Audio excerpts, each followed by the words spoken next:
Good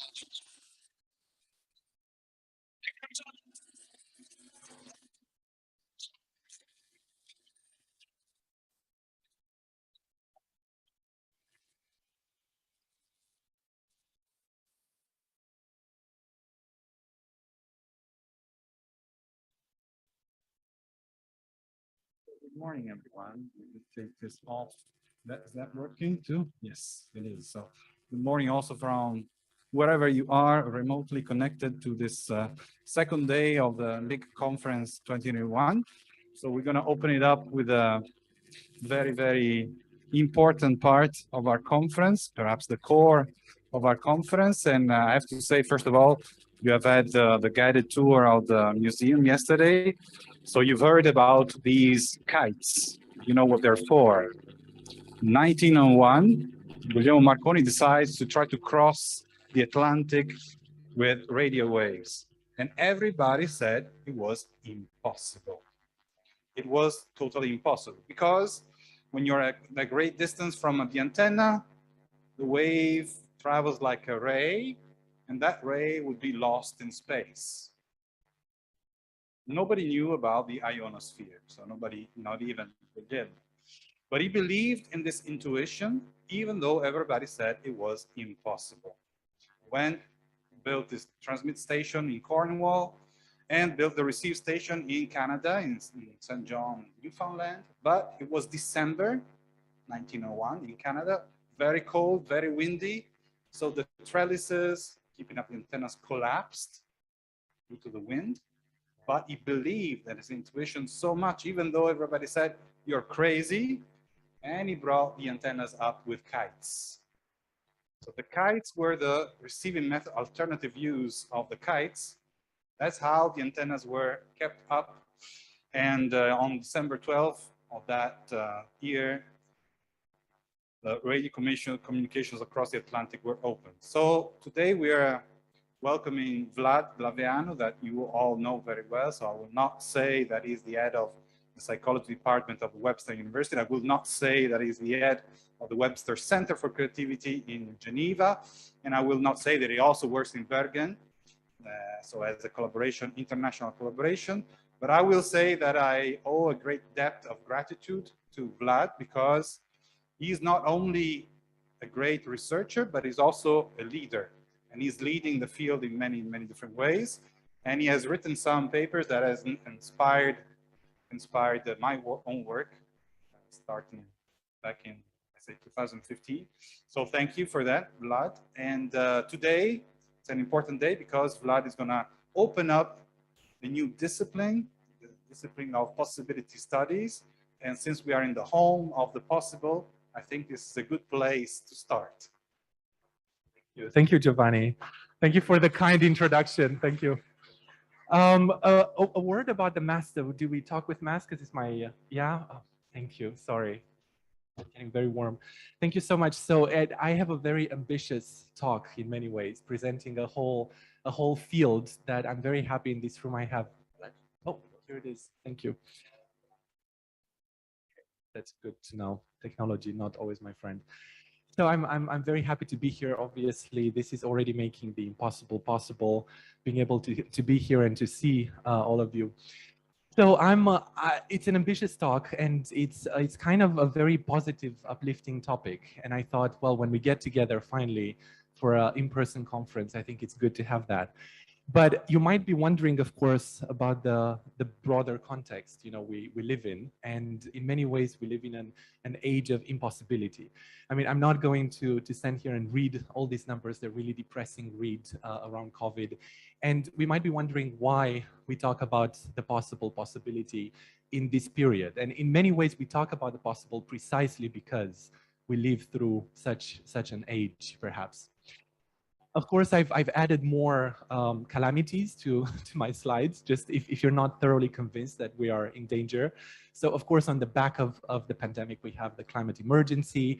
We have talk of how perhaps we as humanity have passed beyond the possibility of repairing what has been done. So that is also quite depressing news. And finally, something that is closer to home for me as a social psychologist, I'm very much interested by misinformation and of course, concerned by the rise of populism, nationalism. So our societal fabric is also damaged in many ways. This is just a graph I found. To be honest, I couldn't, you know, the other graphs are from Nature and Science and so on. This one came from BuzzSumo, so I just will trust them there. But you know, to my mind, it reads, it kind of rings true. The fact that nowadays, as we know, people consider to take, you know, as a news outlet, social media, and we notice more and more there is engagement with misinformation rather than actual information. So it's all relatively depressing. And as creativity researchers and maybe as possibility scholars, I'll try to convince you in a moment, it is exactly why we should be doing more. We're talking about this broader context. And luckily, we have a lot of initiatives that have been popping up across the world. This is just a little sample of things that people have been engaging with. The future comes up again and again. We're so concerned with the future. Of course we would be in any circumstance, but I think even more in this day and age, we're very concerned with the future. How to imagine the future, you know, a BBC program. A lot of institutes are being formed around the future at various universities from Edinburgh to other places. The ISA is the International Sociological Association, so different disciplines are starting to form research groups and to be concerned with futures research. And also UNESCO, right, in education, that's really one of the big topics on the agenda. How can we think of the future of education? And so on and so forth. Now, in my own trajectory, maybe some of you know, I am a sociocultural psychologist. I study creativity from this very interactive, distributed, collaborative kind of angle. And I haven't always studied creativity. I'm going to give you a little bit of glimpse of what I did before when I did my master's study. But how I came personally to the topic of the possible is by reflecting on what drove me to study creativity.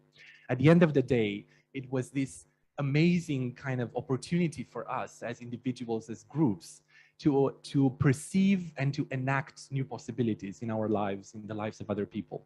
So that really brought me to the topic, and I'm going to share with you a project. It's in my master thesis dissertation in London back many years ago.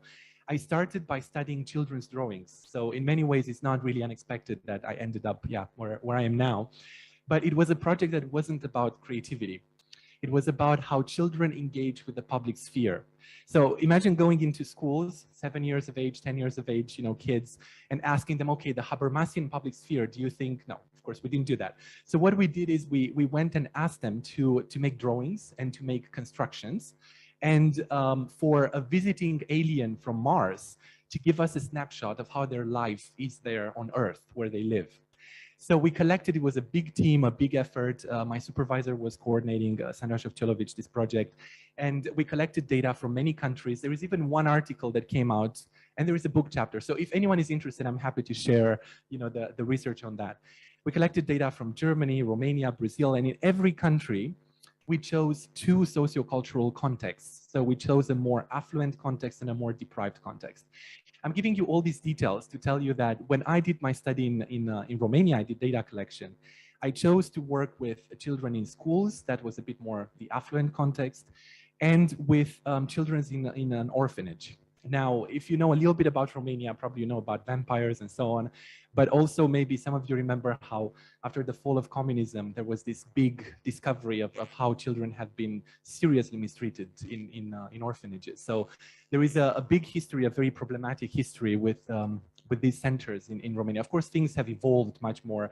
And my interest was to understand how children who live in an institution of care that is kind of halfway between a home, a private space, and a public space. You know, I was a visitor and I could come in and work with them with the, you know, the ethical approval and all.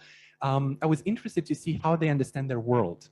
So long story short, I'm just presenting to you very briefly one construction that one of the children did that really, really stuck with me. So I wasn't studying creativity at the time, and I asked them, okay, build me, you know, build something that is your world. And they had plenty of material to do that. And I said, okay, are you in this depiction, right? And many times they were somewhere in the story. This kid put himself twice, and it was the only child who did that. And it was, is there a BIM here? No, if I press this, is this a BIM or is gonna turn it off? Try it. Oh my God. Okay, no, I have to go back. Okay, wow. Even I scared myself there. That is amazing. Okay, I'm gonna just like a cat stay here with this for the day. So do I even see what's here? Yes. So we have the kids here in the it's a bit too amazing almost. So we have in the corner, in the bottom corner, we have the kids at the center playing football, which is part of the reality of their day. And then we have him grown up. You see, I can't control myself, and having his own family. So it was really a projection into the future. It was a story of how he and his brothers, because they were all at the orphanage, they would grow up and each one would have their own house and they would have their own rooms and they would have families. It was a very, very touching story for me. And it was a story of resilience in a way, of the role of the imagination in building up some resilience. I don't want this to be sounding over-romanticized and thinking, oh, that's perfect. You know, they're so resilient, they're gonna succeed in life wonderfully. There's much more that needs to be done. But for me, it was already an intuition of how when you ask children, when you ask anyone about their present state, they immediately project also into the future. And for as harsh as their life conditions were, and our conditions are nowadays in a different way, we do think about the future. We engage with the future. Now, more of you, probably if you hear my name if you ever looked up my name, you probably saw eggs coming, and that was really kind of my defining project. This was my PhD. So in my PhD, I went directly for creativity, and my question was about the relation between tradition and creativity, and basically fighting this old assumption that they oppose each other in many ways, right? So what I thought is that, why don't I go against the grain, and instead of studying, you know, the big creators, well, Marconi, for instance, which is a lovely study that needs to be done, what if I study anonymous creativity? No one signs an Easter egg unless they, you know, they are very kind of, full of themselves in some ways, but no one signs an Easter egg. There is a kind of a collective creativity happening in the case of tradition. So yes, these are Easter eggs. I can tell you many, many, many things about them, but I won't.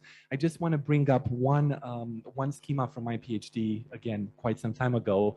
I didn't revisit this schema for a long time, but I think, you know, looking back, it connects again to my interest in possibility. So when you have an Easter egg, I'll have to go back just to show you how beautiful this is, but also to point to the fact that there is a certain order. This is a Romanian Easter egg. Some of you who know a little bit, that you might think it's Ukrainian because there is a tradition, you know, circulating in Eastern Europe.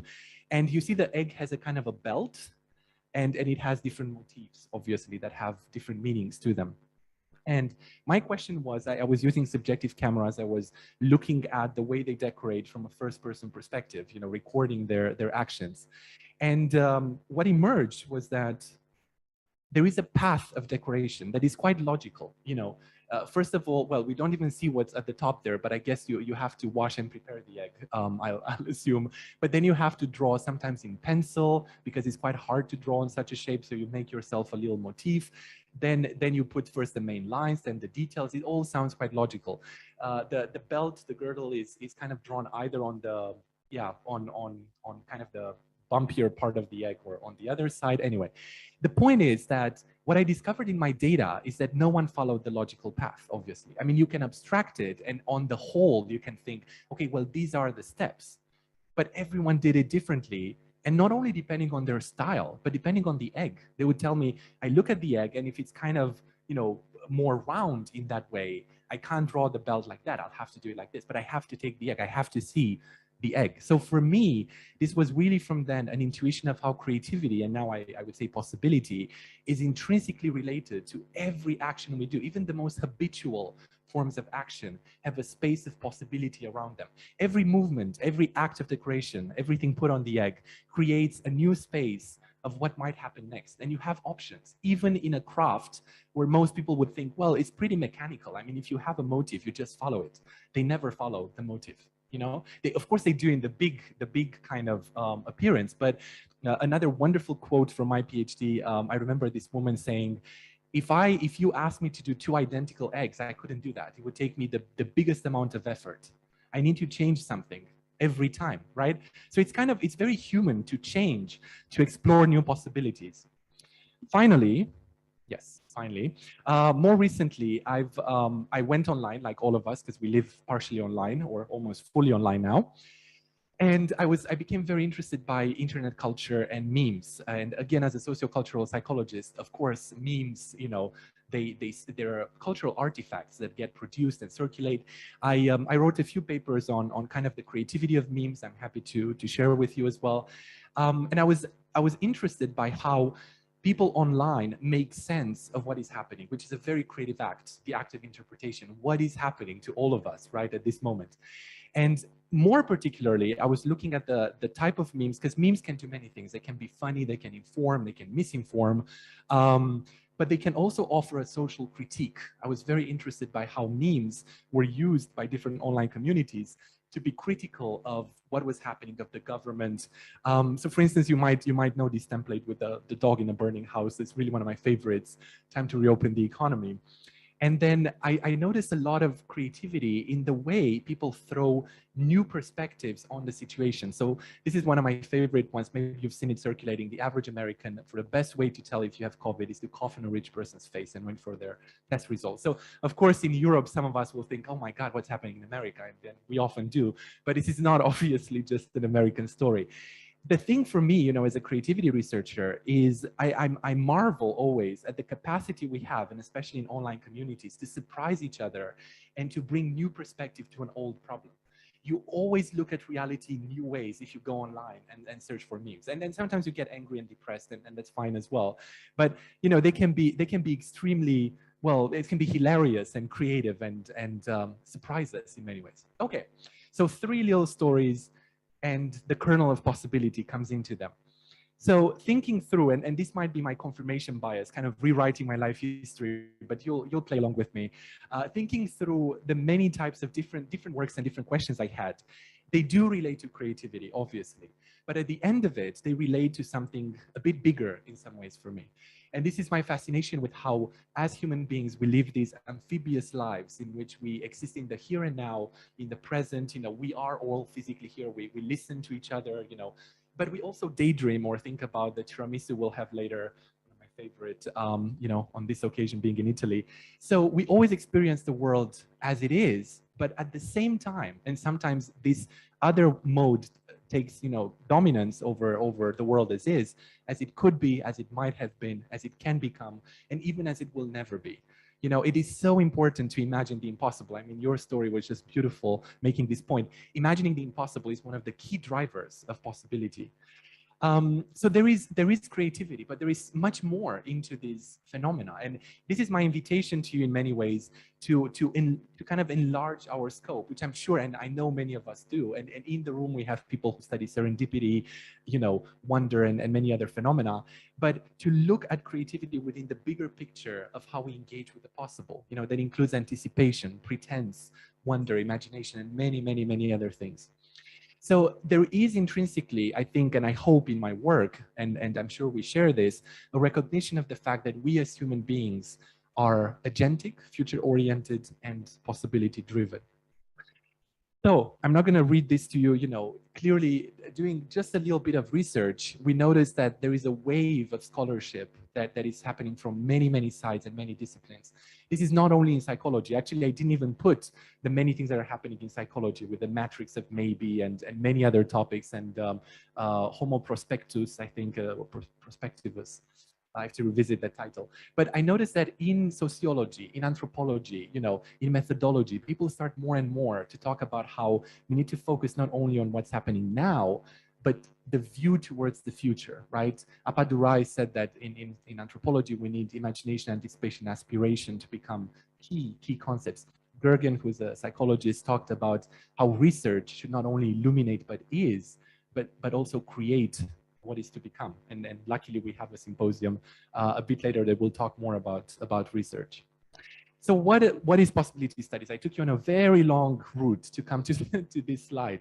It's an emerging interdisciplinary field of study that advances our theoretical and practical understanding of how individuals and collectives become aware of and explore new possibilities in the realm of the psychological, material, technological, social, cultural, and political. And I'm sure I've forgotten, I mean, the neurological will obviously be there. This is not only a social science and humanities enterprise, but because of my own positioning and the positioning of many colleagues I work with, of course, we're going to focus in priority, on these aspects. So if we go back to our literature on creativity, there are so many key contributions to the field of possibility studies. I mean, one of them, very clearly, perhaps some of you thought already, possibility thinking. This has been an enormous concept in education, built up by late Professor Anna Croft and her collaborators. And it has always been a key inspiration for me, because what she did with this notion was to say that creativity happening in the classroom is relational. It's between the learner, the teacher, and the context. And it's not only in the mind, things happen in between these actors. People raise questions, we play, we take risks, we have self-determination. So what I really love about possibility thinking in the way it was formulated back then is that it brings together the psychological and the material. It's not only the mind and it's not only the student, it's the whole system. And Wendy Ross and I are working on a project to redefine and expand the notion of possibility thinking. So hopefully next Marconi will be talking about that. Of course, how could I forget, and I never do, Giovanni Corazza's dynamic definition that for me is really the core of possibility in so many ways, right? The word is not possible, it's potential, and we might talk about exactly, the differences and possibilities there. But this is exactly a possibilities angle on the topic of creativity for me, because it talks not only about creation as it happens and as it is, but creation as it can, as it drives us into the future. Creation that is indeterminate, that will always evolve. What is the purpose of creativity if it's not to lead to new creativity in many ways, to open up new possibilities? So I'm sure, Giovanni, and you know his work, I'm not going to dwell on it more. And just to give a last example from Ron Baghetto and other colleagues, Machi and others, talking about uncertainty. Uncertainty becomes another key topic, and I'm sure some of you know our discipline, and Ron is kind of pushing a lot the theory on that. And of course, let me do that again because it's very cool. Look, possibilities over there. I wasn't talking to Ron about possibility when he made up these schemas and all.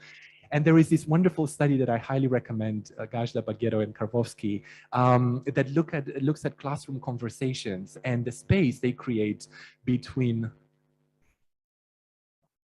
right, the indeterminate and the determinate. So in the classroom, when people ask questions, where do we drive the question? To a clear answer that closes the conversation. That's the answer. That's it. You got your information. Let's move on, with whatever we're doing. Or we leave some space for conversations to be indeterminate. I don't know exactly. You don't know. Maybe we can find out. Let's talk some more about this. I don't know where this conversation is going to go. How many teachers do that in the classroom? How many teachers allow themselves to create this space? I'm not guiding this. We can go anywhere with this topic. But in this study, it was shown that more creatively productive classrooms, they allow for this dynamic to happen, to kind of open up new possibilities and to invite uncertainty. Okay, so I'm going to finish in 3 minutes. So that's the invitation. That's it. I want to invite you to think of creativity as we do.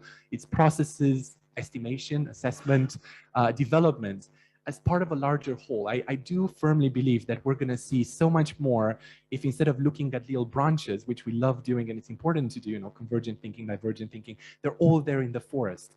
But what is the forest? For me, at least, and I know for some of you here, it's possibility in many ways. We can call it differently if you react to the title, but it's really about discovering and enacting the possible. So there is a two-way conversation to be had here. On the one hand, we as creativity scholars can learn so much from related fields. And I've collaborated with Wendy Ross for a long while now. And when I came, to our collaboration, serendipity was just a word distant from me. And I was fascinated by all the work done on chance and accidents and, luck and all of that I never thought about. Even with my Easter egg project that has a lot of those things in it, I did not think of my work in those ways. So just talking to people who study serendipity, anticipation, future studies, counterfactual thinking, real utopias, the list can go on and on, can be extremely enriching for our theories. But we also give back. And I truly believe that we have some theories and models that if we were to talk to people who study, for instance, social change, why don't we talk more about creativity and social change? You know, because it's social change is more of a political, sociological topic. Creativity is a psychological topic. No, we have so much insight that I think we can bring to that conversation. So possibility studies basically invites us to connect. And this is where we have this logo that appeared on the slides as well. And thank you, Giovanni and the organizers. We have 19 partners at the moment. It's a network of networks. It's not a network of people, but networks are made of people. So it's a network of people in the end. So there is a website. I invite you, to look at it. And if you have a lab or a center where you believe, well, I would like to be involved in this project, please join us. We have an annual conference. It took place in May, was it? Feels like ages ago. And it's all online. You can see the talks there, and we hope to continue, obviously, with that. Dedicated social media, it's a fancy way of saying we have a YouTube channel, and we'll have Twitter. We will have Twitter, I've been told. And very new, we start a PhD, I mean, Wendy is leading this, a PhD reading group for advanced graduates, early postdocs, but kind of young scholars. One of the biggest and most rewarding experiences for me during my PhD was being part of a reading group. So we hope to pick this up around 15th of October. We're thinking of the first session. If you have people to recommend, or if you yourself, you might be a PhD student or recently graduated, do join us. We hope to have a continuous event with that. We also have the Encyclopedia of the Possible that is really coming up. It's been 3 years in the making. It feels like 3 years, and 250 entries. And I have in the room here, Serena, Sergio, Wendy. I'm sure I might be forgetting other people who helped me a lot to put this together. It will be impressive, 250 entries. It's a big, big book. And we're closing, very soon. So if ever you get inspired, maybe you have a concept in your mind that it resonates with possibility, do get in touch with me, and we can still kind of slide in other topics. And finally, the very exciting news. This is really, it excites me so much because I have been trying to set up a kind of creativity possibility related journal for 7 years. And Sage, finally agreed. I mean, we didn't follow Sage through 7 years. There'll be a bit, yeah. But we will start in next year. We're going to start our Possibility Studies and Society journal. It's going to be a wonderful team. So I'm going to work with Wendy, with Sergio, with Isabella Lebuda, and obviously with many of you here in the room for the editorial board. And we hope to have many contributions from you. I mean, this is really exciting. It's something we can all shape together in terms of lead papers, special issues, thematic sections. So I'm here also to extend that invitation. And yeah, with that, I'm going to thank you very much. Thank you.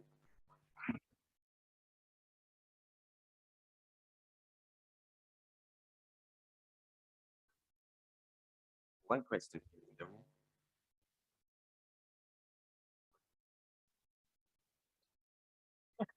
What are some of the topics that you're still kind of open for December closing? It's really, to give you an example, Robert Sternberg sent me an article and other colleagues on transformational creativity. And I thought, what is that concept about? And he has a whole model. And I thought, that's amazing, that connects. So it's really, it's terms, I mean, some of them, they jump out at you, like imagination. Of course, we have an entry on imagination, but it might be something particular, a phenomenon you discovered in your work that you think that actually is a key concept that people should be more aware of. So these kind of topics, it might be a concept you constructed, because we don't want only, 19th century thinking in there. We want something new and fresh. So it could be something that you made, as a construct. So yeah, we talk about that.